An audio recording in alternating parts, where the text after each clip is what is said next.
Kisah Julaibib yang merupakan sahabat Nabi yang menjadi rebutan bidadari.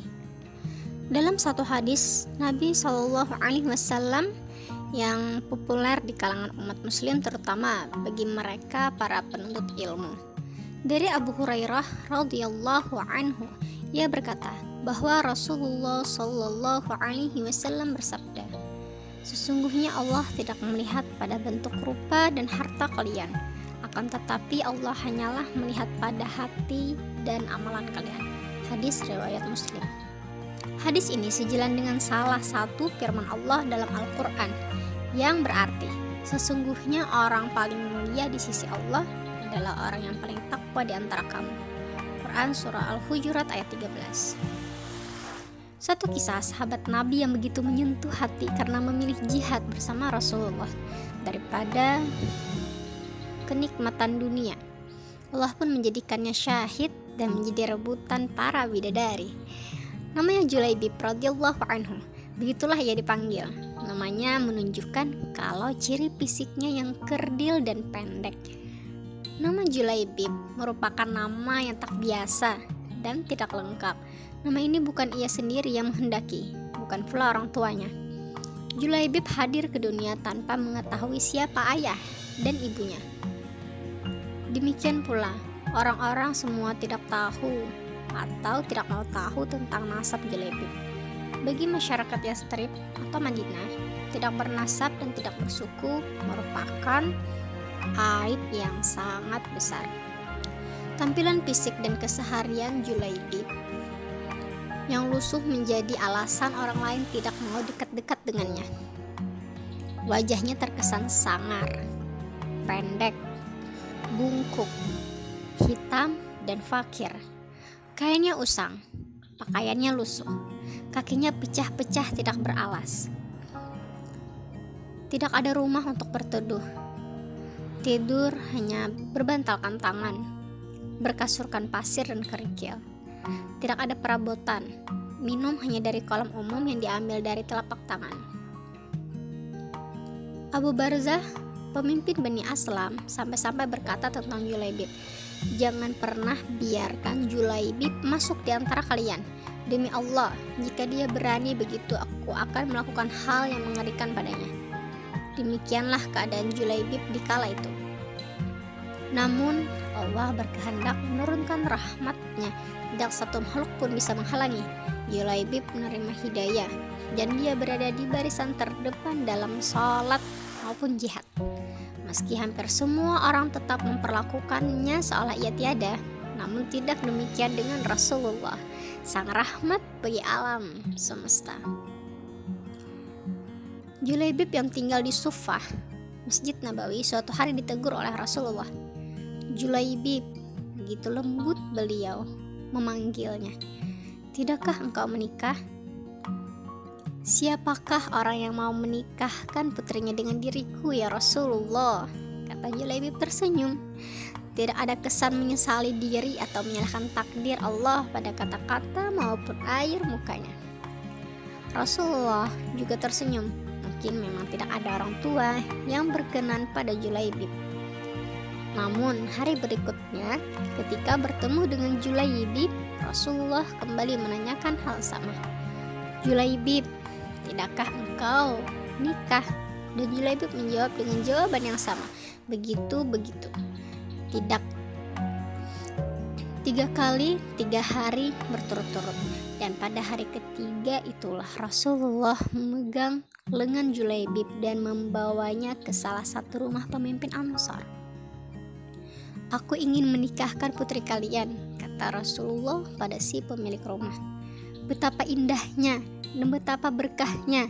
Demikian respon pemilik rumah dengan wajah berseri-seri, mengira bahwa sang nabilah calon menantunya.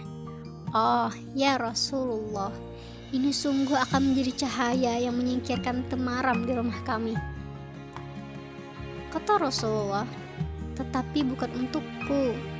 Kupinang putri kalian untuk Julaibib," tegas Rasulullah. Julaibib nyaris terpekayah sang gadis. "Ya, untuk Julaibib." "Ya Rasulullah, saya harus meminta pertimbangan istri saya tentang hal ini," kata kata ayah sang gadis tersebut. Istrinya menjawab, "Dengan Julaibib, bagaimana bisa? Julaibib berwajah lusuh, tidak bernasab, tidak berkabilah, tidak berpangkat, dan tidak berharta.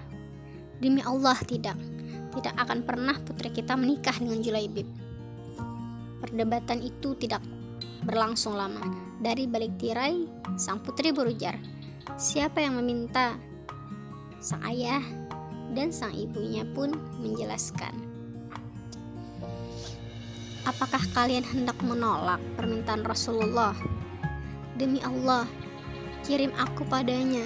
Dan demi Allah, karena Rasulullah yang meminta, maka tiada akan membawa kehancuran dan kerugian bagiku," kata sang gadis. Sang gadis solehah itu lalu membaca ayat yang berarti, "Dan tidaklah patut bagi lelaki beriman dan perempuan beriman apabila Allah dan Rasul-Nya telah menetapkan suatu ketetapan, akan ada bagi mereka pilihan lain tentang urusan mereka. Dan barang siapa mendurhakai Allah dan Rasul-Nya, maka sungguhlah dia telah sesat yang nyata." Quran Surah Al-Ahzab ayat 36.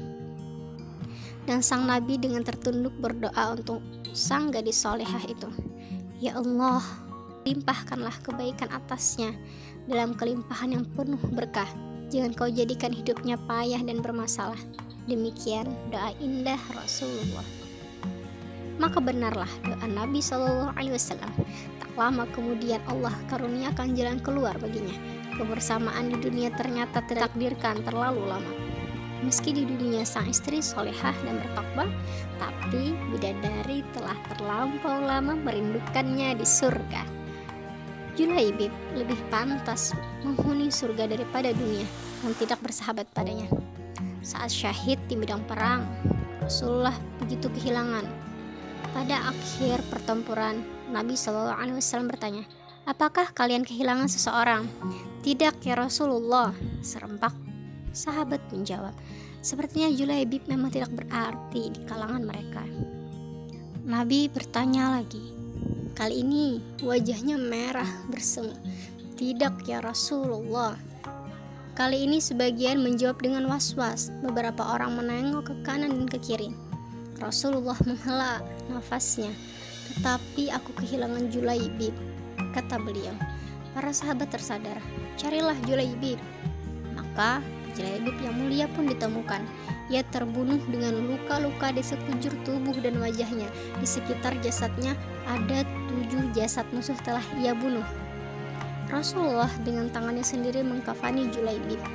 Beliau mensolatkannya dan berdoa, "Ya Allah, dia adalah bagian dari diriku dan aku adalah bagian dari dirinya," kata Rasulullah. Demikianlah kisah Julaibib yang akhir hayatnya berakhir syahid ketika membantu Rasulullah dan para sahabat. Pilihannya berjihad dan merindukan syahid mendapat ganjaran indah dari Allah Subhanahu wa Ta'ala.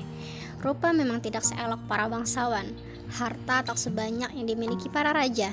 Namun, bidadari surga berebut menginginkan sosok Julaibib. Tepatlah kiranya kita menyimpulkan bahwa ketakwaan merupakan harta paling berharga di sisi Allah, sebab kekayaan rupa maupun kedudukan dunia akan lenyap begitu ajal datang menghampiri pemiliknya. Wallahu a'lam bishawab. Barakallahu fikum.